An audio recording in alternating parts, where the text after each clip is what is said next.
श्री शिवाय नमस्तुभ्यं हर हर महादेव। श्री शिवाय नमस्तुभ्यं हर हर महादेव। श्री शिवाय नमस्तुभ्यं श्री शिवाय नमस्तुभ्यं श्री शिवाय नमस्तुभ्यं श्री शिवाय नमस्तुभ्यं श्री शिवाय नमस्तुभ्यं। हे मेरे भोलेनाथ, अगर शिव महापुराण पढ़ते हुए मुझसे कोई त्रुटि हो जाए या मिस्टेक हो जाए या गलती हो जाए तो मुझे क्षमा करना। आप अपनी कृपा बनाए रखना। आज हम नवाध्याय का आनंद लेंगे। प्रथम खंड नवाध्याय का आनंद लेंगे। श्री शिवाय नमस्तुभ्यं हर हर महादेव। शुरू करते हैं नवाध्याय।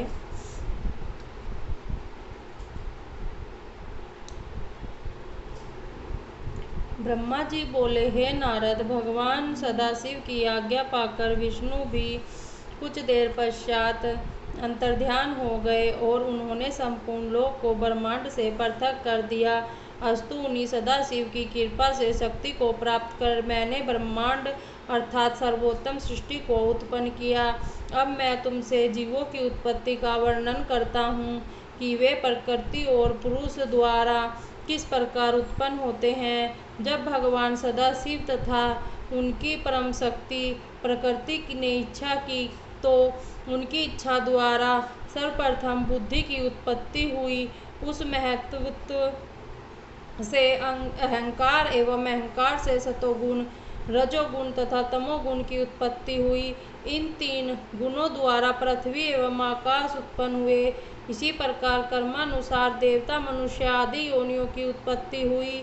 फिर मैंने भगवान सदाशिव के चरणों का ध्यान धर के सर्वप्रथम सनक, सनंदन, सनातन, सनत कुमार एवं ऋषभु इन 5 मनुष्यों को उत्पन्न किया। ये सब भगवान सदाशिव का ध्यान धरने के अतिरिक्त और कुछ नहीं जानते थे। इन्होंने मुझसे यह कहा कि हम लोग सृष्टि उत्पन्न करने का काम नहीं करेंगे। इस अवज्ञा को देखकर मुझे उनके ऊपर बहुत क्रोध आया, परंतु विष्णु जी के समझाने पर मैंने उस क्रोध को शांत कर लिया। तत्पश्चात मैंने परिश्रम पूर्वक बहुत समय तक तपस्या की, परंतु जब उस तपस्या का कोई फल न निकला तो मुझे अपने मन में बहुत आश्चर्य हुआ। उस समय मैं भगवान सदाशिव की माया से ऐसा भयभीत हुआ कि मेरे नेत्रों से अश्रुओं की बूंदें टपकने लगी। उस समय भगवान सदाशिव ने दयालु होकर मुझे सद्बुद्धि प्रदान की, जिससे मेरे हृदय में यह इच्छा उत्पन्न हुई कि यदि भगवान त्रिशूल पानी ही मेरे पुत्र होकर जन्म ले तो संपूर्ण कार्य स्वयं ही सिद्ध हो जाएंगे। इस बात को मन में रखकर मैं फिर बहुत समय तक योग समाधि में लीन हो गया।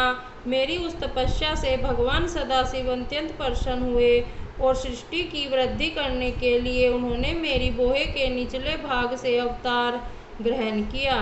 उन्होंने अपने उस अवतारी शरीर में वे चिन्ह प्रकट कर दिए जिन्हें मैंने सर्वप्रथम विष्णु जी के साथ उनका दर्शन प्राप्त करते समय देखा था।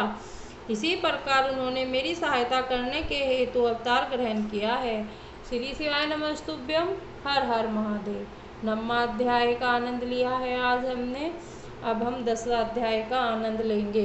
श्री शिवाय नमस्तुभ्यं हर हर महादेव। हे मेरे भोलेनाथ, आप सब पर अपनी कृपा बनाए रखना, सबके कष्टों को दूर करना और अगर शिव महापुराण पढ़ते हुए मुझसे कोई त्रुटि या गलती हो जाए तो मुझे क्षमा करना। श्री शिवाय नमस्तुभ्यं हर हर महादेव। हे भोलेनाथ, सबके दुखों को दूर करना। जो शिव महापुराण सुने या आनंद ले उन पर सब पर अपनी कृपा बनाए रखना, उनके हर संकट को दूर करना। श्री शिवाय नमस्तुभ्यं हर हर महादेव।